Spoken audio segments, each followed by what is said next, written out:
Good morning civil second year. Welcome to RIT online classes. तो आज हम unit second शुरू करेंगे स्ट्रक्चरल मैकेनिक्स में। और यूनिट फर्स्ट में आप लोगों ने प्रॉपर्टीज़ ऑफ मटेरियल के बारे में पढ़ा था कि उनके क्लासिफिकेशन और इंट्रोडक्शन मतलब टेस्ट के बारे में पढ़ा हुआ था।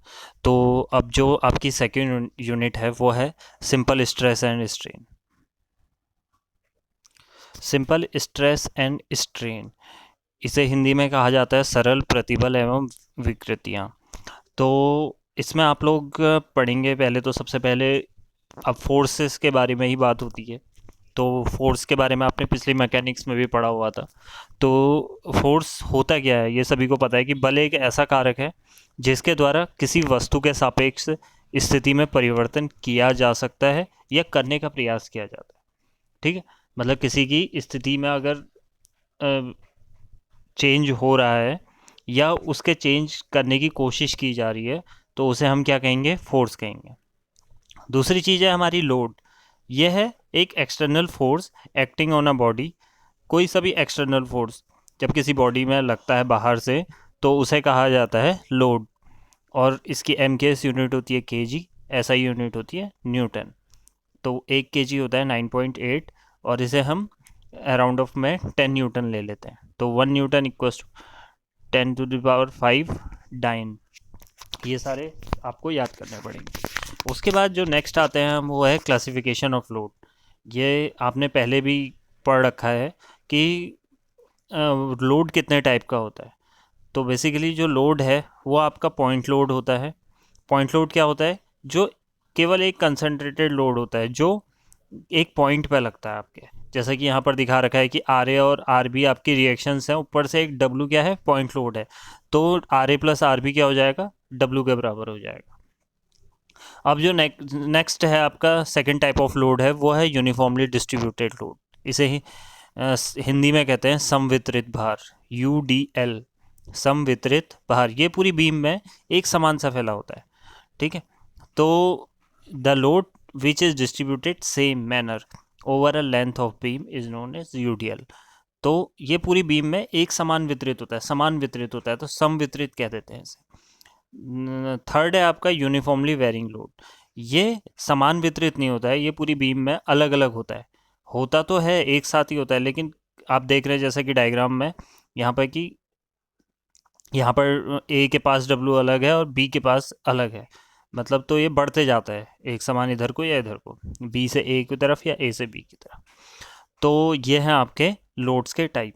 अब बेस्ड अपॉन नेचर, नेचर के अकॉर्डिंग जो फोर्सेस हैं वो भी आपके क्लासिफाई होते हैं, जैसे कि टेंसाइल फोर्स, कंप्रेसिव फोर्स और शियर फोर्स, ट्विस्टिंग फोर्स और बेंडिंग फोर्स।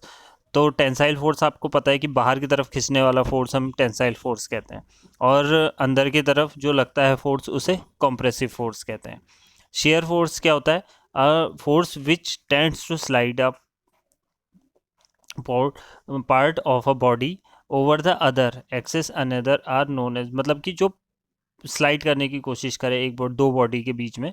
ट्विस्टिंग फोर्स जो ट्विस्ट करे, और बेंडिंग फोर्स जो नमन करे, बेंडिंग करे। ठीक है, तो ये आपके लोड्स हैं जो आपको आगे पढ़ने पड़ेंगे। पहला है टेंसाइल, दूसरा है कंप्रेसिव, तीसरा है शियर फोर्स, चौथा है ट्विस्टिंग फोर्स, और पांचवा है बेंडिंग फोर्स। तो हिंदी में इसे कहते हैं तनाव बल, संपीड़न बल, कर्तन बल। ट्विस्ट जो आपका शियर फोर्स है उसे कर्तन बल कहा जाता है। तो इसके बाद आपका जो नेक्स्ट है जो इम्पोर्टेंट चीज़ है वो है आपकी स्ट्रेस। स्ट्रेस को हिंदी में कहा जाता है प्रतिबल। प्रतिबल कहा जाता है स्ट्रेस को हिंदी में। तो ये होता क्या है, अब इसे थोड़ा सा डीपली समझेंगे।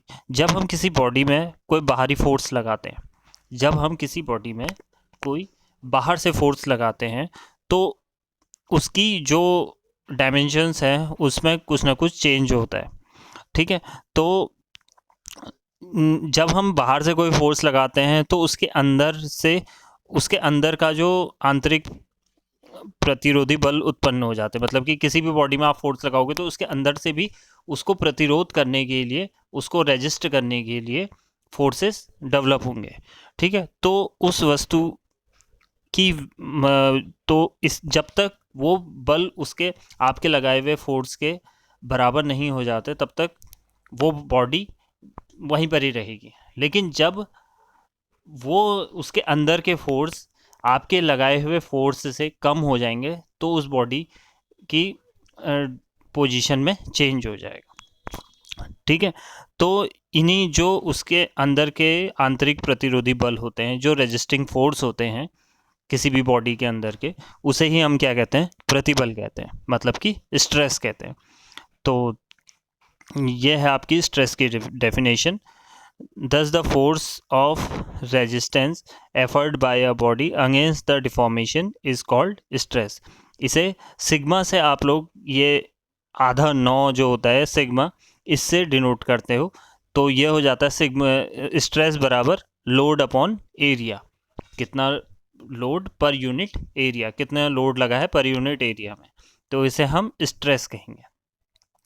तो इसके बाद जो यूनिट होती है वो होती है केजी पर सेंटीमीटर स्क्वायर या न्यूटन पर एमएम स्क्वायर। इसको थोड़ा सा ध्यान से देखिएगा, केजी पर सेंटीमीटर स्क्वायर या न्यूटन पर एमएम स्क्वायर, क्योंकि आप यहाँ पर देख रहे हैं कि लोड क्या है केजी में होगा और एरिया कितना हो जाएगा mm into mm, mm square, या centimetre into centimetre equal to centimetre square. तो अब जो स्ट्रेस हैं वो भी 3 टाइप के होते हैं आपके। तो स्ट्रेस पहला है टेंसाइल स्ट्रेस, मतलब जिसे हम तनाव प्रतिबल कहेंगे। दूसरा है कंप्रेसिव स्ट्रेस, जिसे हम संपीड़न प्रतिबल कहेंगे। तीसरा है शेयर स्ट्रेस। तो जैसे 3 टाइप के फोर्सेस थे आपके, टेंसाइल, कंप्रेशन और शेयर, वैसे ही आपके 3 टाइप के स्ट्रेस होते हैं। तो अब इनकी डेफिनेशन भी बहुत सिंपल है कि आपने कहा कि when a body is subjected to 2 equal and opposite pulls and the body has a tendency to elongate, the stress induced at any cross section of the body is termed as tensile force। मतलब कि simple सी बात है कि जब किसी body में tensile force द्वारा कोई चेंजेस होते हैं तो उसे हम क्या कह देते हैं, टेंसाइल स्ट्रेस कह देते हैं।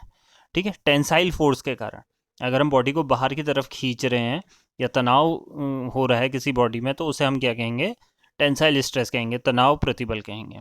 दूसरा है कंप्रेसिव स्ट्रेस। यह है कि the stress produced when compressive force applied on a body. जब हम किसी बॉडी पे कंप्रेसिव फोर्स लगाएंगे, जैसे कि आप लोगों ने देख रहे हैं कि यहाँ पर हम दूसरे वाले डायग्राम में कि कंप्रेसिव फोर्स लगा रहे हैं तो बॉडी अंदर की तरफ जाएगी, तो इसको हम क्या कहेंगे, हम इसे संपीड़न प्रतिबल कहेंगे। तो इसे इंग्लिश में कहा जाता है कंप्रेसिव स्ट्रेस। तीसरा है शेयर स्ट्रेस, जिसमें हम जब भी हम शेयर फोर्स लगाएंगे तो क्या हो जाएगा, तो हमें क्या मिलेगा, शेयर स्ट्रेस मिलेगा। मतलब कि अब इसमें तीनों के फॉर्मूले वही रहेंगे, load upon area, load upon area, load upon area. लेकिन जो टेंसाइल स्ट्रेस है उसमें क्या हो जाएगा, tensile load upon tensile area. उसके बाद सेकंड में compressive force upon compressive area. तीसरे में shear force upon share area. ठीक है, तो आज के लिए क्लास इतना ही। Thank you.